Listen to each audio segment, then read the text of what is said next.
Assalamualaikum warahmatullahi wabarakatuh. Perkenalkan, nama saya Alicia. Kelompok kami terdiri dari Ahmad Nurul Kuzaimah, Alicia Putri Sumargo atau saya sendiri, dan Carolina Lestari. Kelompok kami akan membahas tugas besar untuk memenuhi mata kuliah bisnis internasional. Kelompok kami mengambil studi kasus di modul 1 dan modul 2. Di modul 1 yang berjudul Pengantar Bisnis Internasional, studi kasus perdagangan internasional dan lingkungan hidup, kasus negara yang sedang berkembang.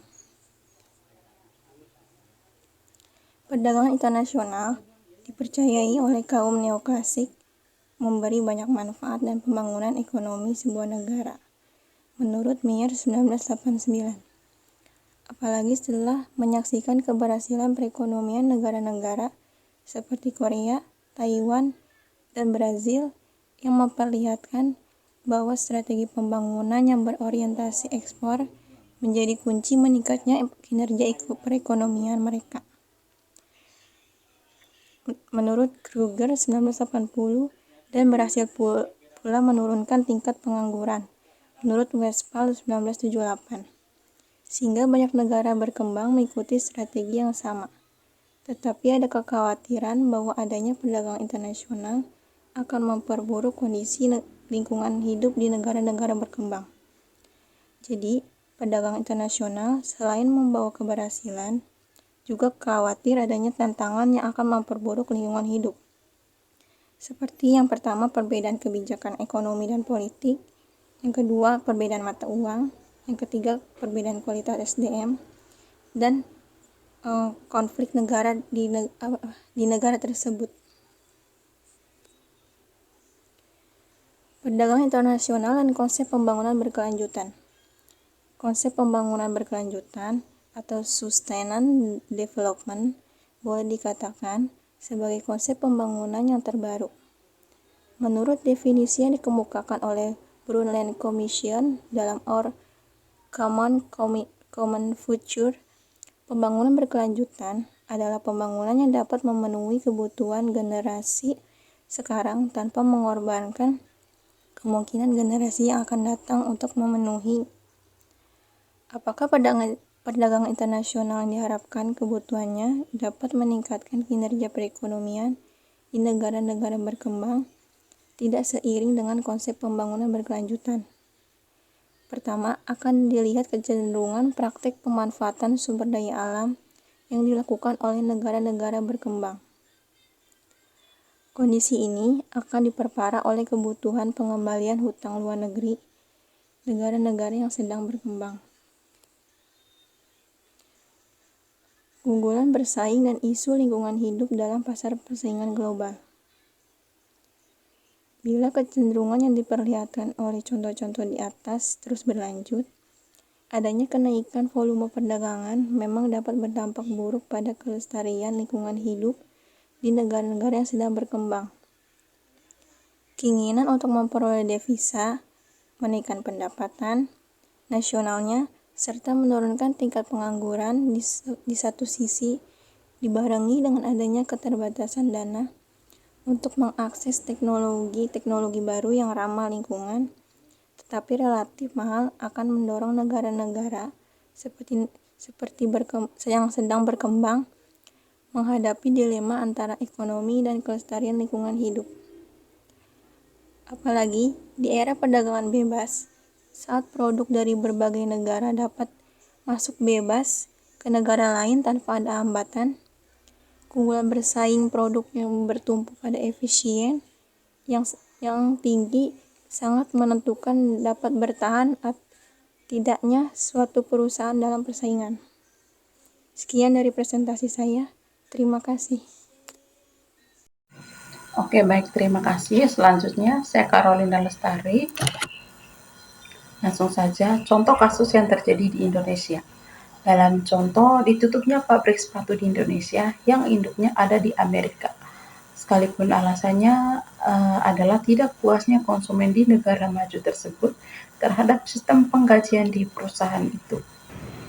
Kemudian kunci dari semua itu adalah selera konsumen. Dalam teori perminatan, selera konsumen merupakan salah satu faktor yang mempengaruhi jumlah yang akan dibeli.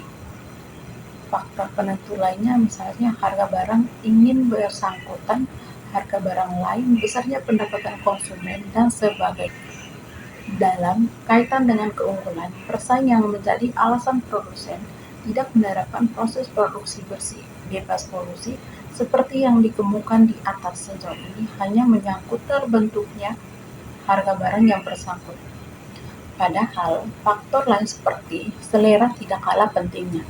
Faktor tentang ditarangnya produk kayu tropis masuk ke pasaran beberapa negara Eropa di tahun yang lalu, dan juga ditutupnya tidak kurang dari 4 buah perusahaan sepatu di Indonesia, yang merupakan beberapa contoh bahwa seller konsumen telah sanggup mempengaruhi kelanjutan produksi perusahaan-perusahaan penghasilan barang dan jasa. Yang terakhir, perdagangan internasional tidak dapat dipungkiri telah memperbaiki kinerja perekonomian banyak negara di dunia. Dari sisi negara berkembangnya, sebagian besar ekspornya bertumpu pada produk primer perdagangan internasional, sedangkan berhadapan dengan usaha-usaha pelestarian lingkungan hidup.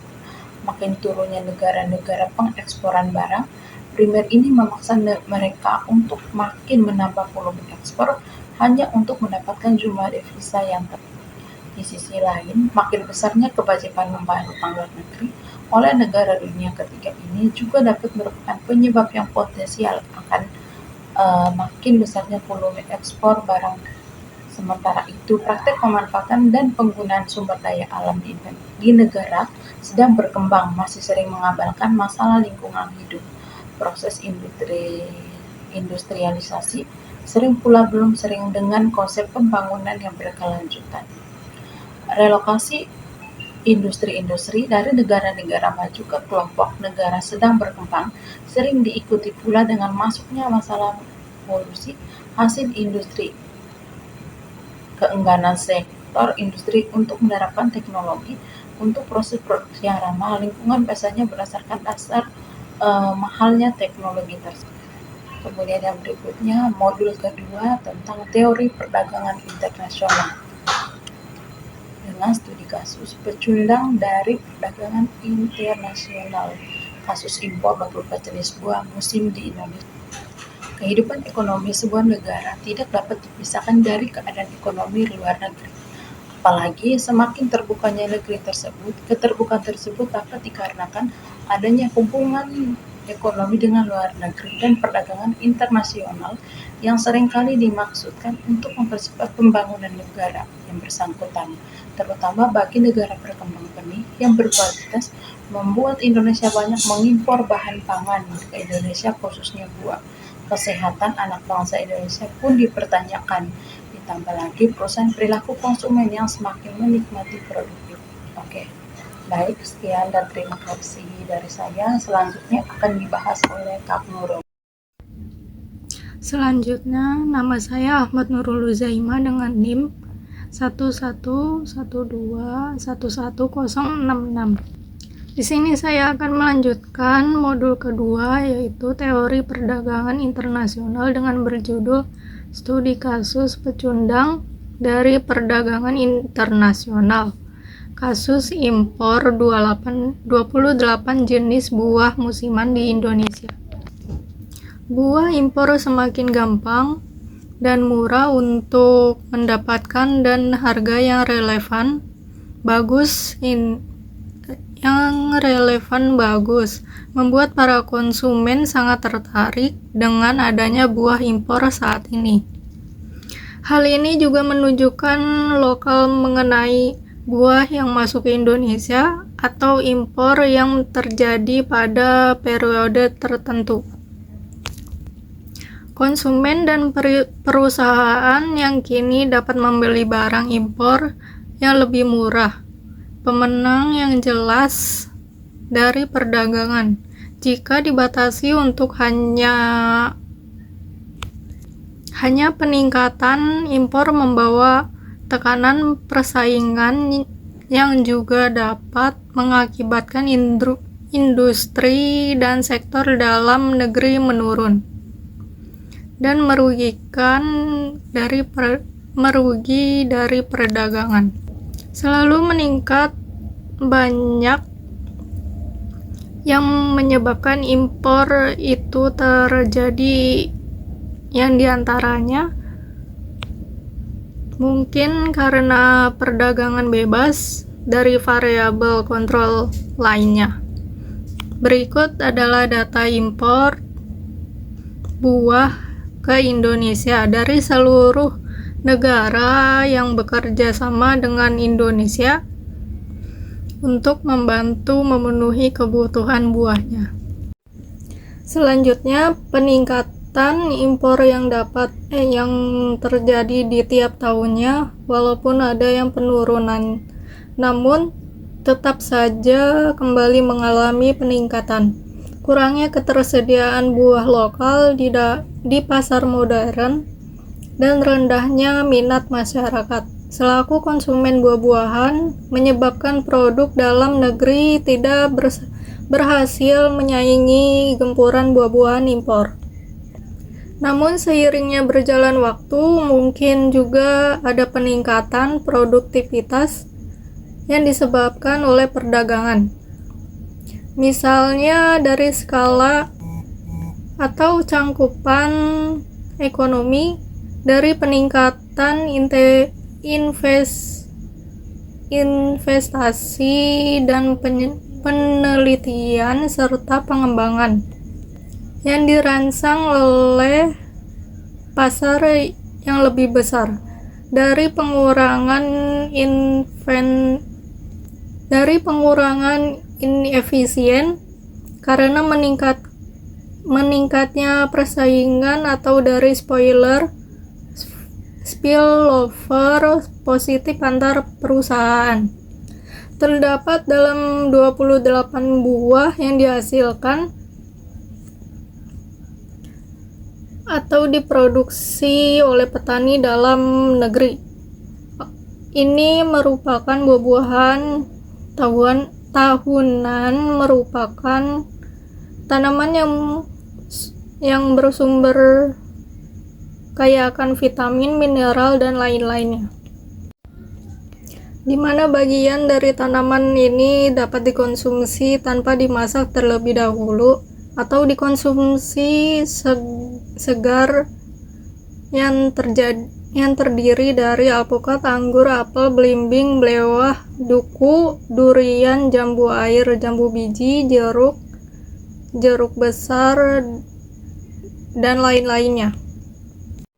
Selanjutnya ada kesimpulan, yaitu berbicara mengenai sentra buah. Selaku konsumen tentunya sudah tidak sulit lagi untuk menemukan buah yang diinginkan di suatu daerah.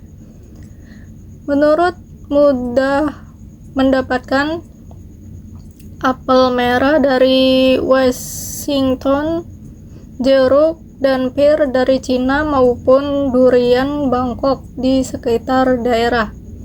Seharusnya Indonesia ini menjadi tulang punggung untuk produksi buah. Penelitian ini bertujuan untuk mengetahui apakah impor 28 buah musiman yang juga ditanam di dalam negeri memberikan tekanan pada produksi dalam negeri. Teori perdagangan internasional menyatakan impor akan memberikan tekanan pada produsen dalam negeri. Maka dari itu, apakah impor dan kebijakan liberalisasi inikah yang mempengaruhi produk buah lokal tersebut? Sekian dari kami, terima kasih.